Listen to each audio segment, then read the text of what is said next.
are me and Dylan are talking about native textiles, native weaving, native twining, stuff like that. He's a co-worker, right? So a lot of the stuff that you see me and him wearing, he's made the he's done the quill work. I'm a weaver and a twiner, so I do all the bleep weaving and all the twining and stuff like that. So I have some stuff here that we can talk about. You guys can come and look at. I'm gonna talk about it and put it up here. Feel free to come and look at it, ask any questions. Really is open to any questions that you guys have. So feel free to ask. First thing I'll start with, just since we're talking about tump lines, I have our two tump lines that I made for me and Dylan. So this is mine right here. I dyed the red in here because I don't do the moose hair embroidery. I hope to one day, but it's quite the task. So I just simply dye it, and I can weave different designs into the textiles that way. So that one is mine. If you see Dylan's, I just did. I dyed, and I also used a different, different type of hemp to weave in the individual red pattern here. Dyed yellow. This is a darker brown, and then you see over here is a yellow strand, red and yellow again. So that's his tump line right there. And then also to make bags like this one right here, which is basically what I put all my stuff into when I come to these events, right? So if you can see here, I actually can do a bunch of different designs in this. I kept this one simple checker design at the top, and I hand dyed all of these and then wove these in. This one alone probably took me about 3 months or so to complete. This is the biggest bag I've made, but documented.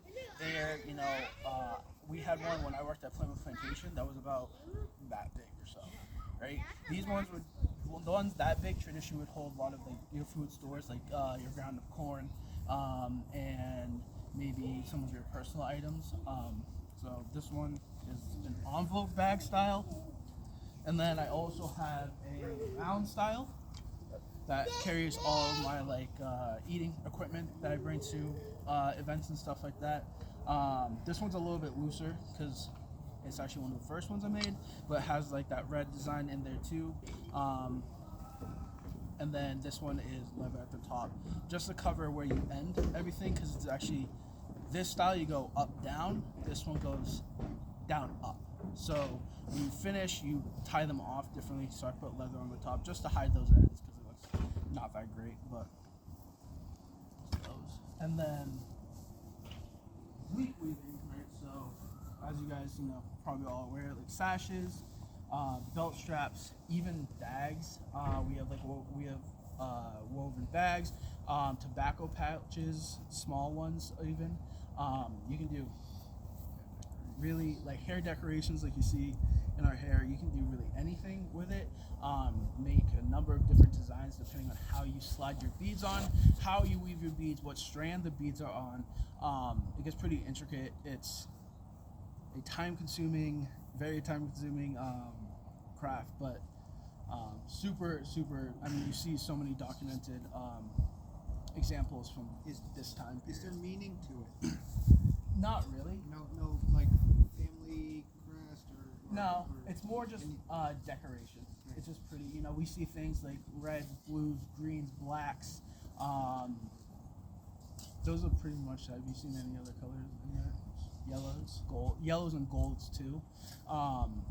Yeah, so there's not really any meaning in these. It's more of just it's cool. It looks nice. It's practical when you're out, especially for tying up a capote or carrying, our tomahawks or our pouches. Also have you can do. These are bottom leg ties, right? So when I don't wear boot locks, I'll tie off the bottom of my leggings so nothing can get up there, or no brush can get up there too. So I have those hair ties, hair decorations, we're wearing, this one is. And then also prisoner cords. So actually, this one I just recently made. This one is based off of the McCord, one in the McCord Museum.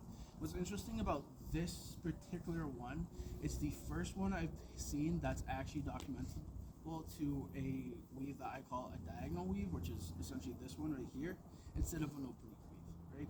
Pretty much all the stuff that I've seen has been oblique woven, but this, the one from the Record Museum that I saw when we went up to Quebec a few months ago, was one prisoner cord like this that was diagonally woven. One of the only ones I've been able to document.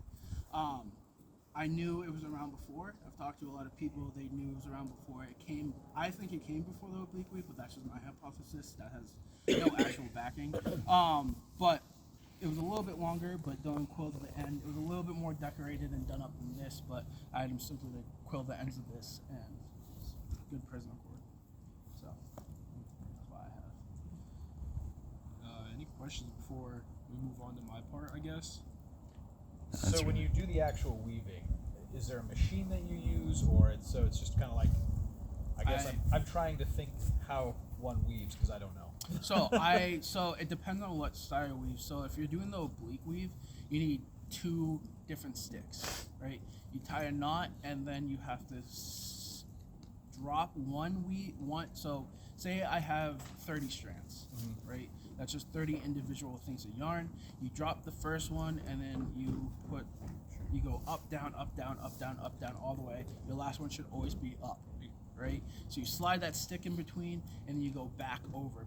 But the strand that you dropped, you pick up, and that's your first up, and you go up, down, up, down, up, down, up, down, up, down. And then you slide another, oh, sorry, I skipped a step. You have to do these things called E's, essentially, is what I call them. You have to wrap it around, and then you do your up downs. It sounds really confusing. It is kind of confusing. It's a lot easier if I could show you, but I don't have any of my stuff with me. Once I have that set up, I tape it. So I just use duct tape, and I tape those sticks to a table, and then I weave like an inch, take up the tape, retape it flat, and weave an inch. Because if you keep going and going and going, you'll lose your tension, right? And then your design won't look the same. You'll have holes, like you can poke like holes through the weave. So you need that tension to get it to be nice and tight, right? So like I did his leg ties, I just actually finished these ones up. If these weren't tight, these beads would be all over the place. They actually have individual slots that they sit into when you weave. You don't do it tight, they slip out of those slots. Gotcha. Okay. Do you do powder horn web strapping? Web strapping? Yeah, for the powder horn. Yeah, I can make anything. Awesome. Yeah. I'm interested. So, as Andrew mentioned, I'm the quill worker. So I obviously do porcupine quill work. That dates back pre-contact, and then you see it really explode during the 18th century, probably due to the adoption of metal needles, which makes quill working a lot easier. Before that, you're using basically bone tools, maybe a metal awl and trade, and it's a lot slower of a process, a lot different of a process. So in the 18th century, we see an explosion of quill work, right? And different styles of quill work as well. Here in the eastern woodlands in the southeast, you don't see that much quill work. There's only a couple examples of it in the southeast, but in the eastern woodlands, you see a whole lot of it, right? There's specific tribes that we know are having a whole bunch of it that we have surviving examples of today, but basically every tribe in the northeast probably had some version of quill working. So obviously some of the most common things that we're seeing are things like shot pouches and neck sheaths. That's the number one thing that everyone wants and everyone has. We also see all types of other things though: quilled moccasins, quilled slit pouches, quilled roaches. We have, different hair decorations with quill work. This one is a tube here, but you also see people wearing tubes on their neck, hanging off their powder horns on their bags, quill wrapping, all types of different stuff. The list goes on and on and on of historical stuff that we have quilled and the different types of quill work that people are doing on it. For example, two of the things that I have on here, well, three of the things I have on here is one, this big stuff right here that you see on most of your quill work is called a zigzag stitch, or a folded quill work. Then you have line work, and that creates a lot of the shapes and the borders, and then you have wrapping. there's a couple different styles of wrapping. This one's edge wrapping versus something like the one in my hair that's just wrapping around a tube or something like that. You also have things called plaited quill work, which is basically braiding it. You have netted quill work, which is creating almost a net system out of quill work, and the list goes on and on. But the really cool thing about quill work is that it's very cultural specific. So some of the people I was talking to last night, I was showing them examples of different items, and I can tell what community that item is coming from based on things like colors, designs, patterns, and similarities between quill work. So I was talking about shop bags. I can tell the difference between, say, an Anishinaabe, so that covers like the Odawa, Potawatomi, Ojibwe, stuff like that. One of their shop bags versus a Lenape shop bag or a Mohawk shop bag, based on certain things.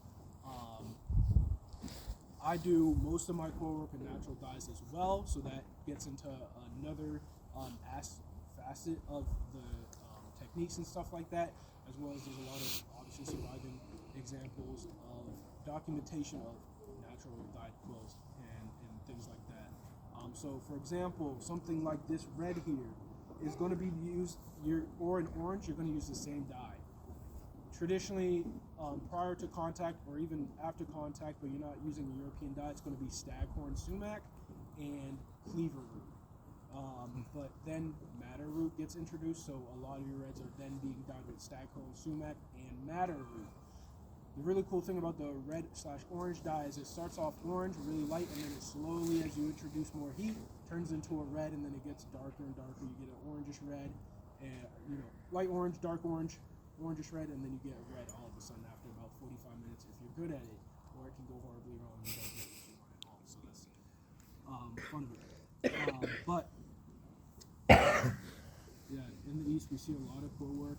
There's other styles of quill work throughout Native America for different communities, but I would say the East is probably the most prominent in it.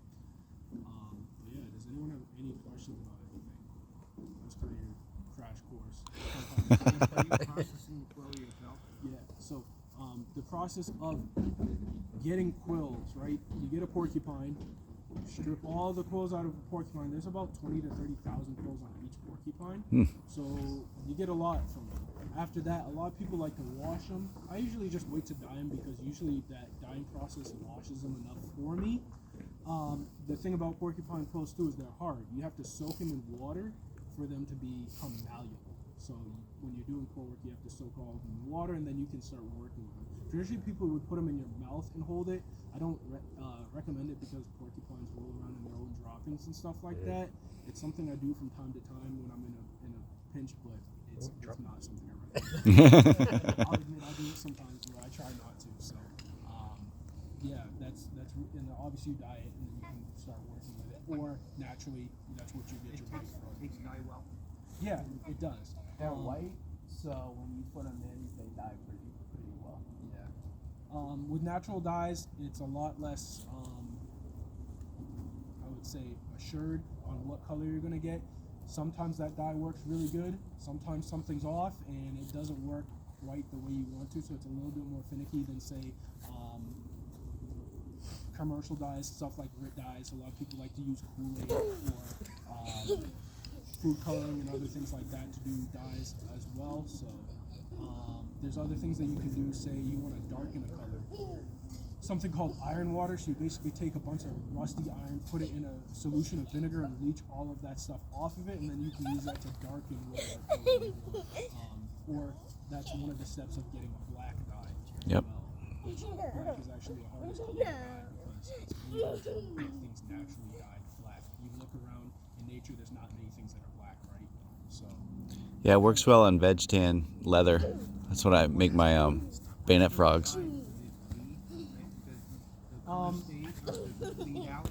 Like if you put it on something white, is it going to bleed out on the white? no. I always rinse them off after just to get all that excess dye after that, and then they don't leach, they don't bleed. If you have naturally dyed ones, they do sometimes tend to fade a little bit quicker than non-natural. So for example, yellow fades really quickly, so I tend to do a more synthetic dye with yellow because yellow just fades like that, and I don't like my stuff faded. If I'm gonna make it for someone else. I don't want it after 2 uses to look faded either. So, but things like reds, orange, blues, greens, other things like that tend not to as much.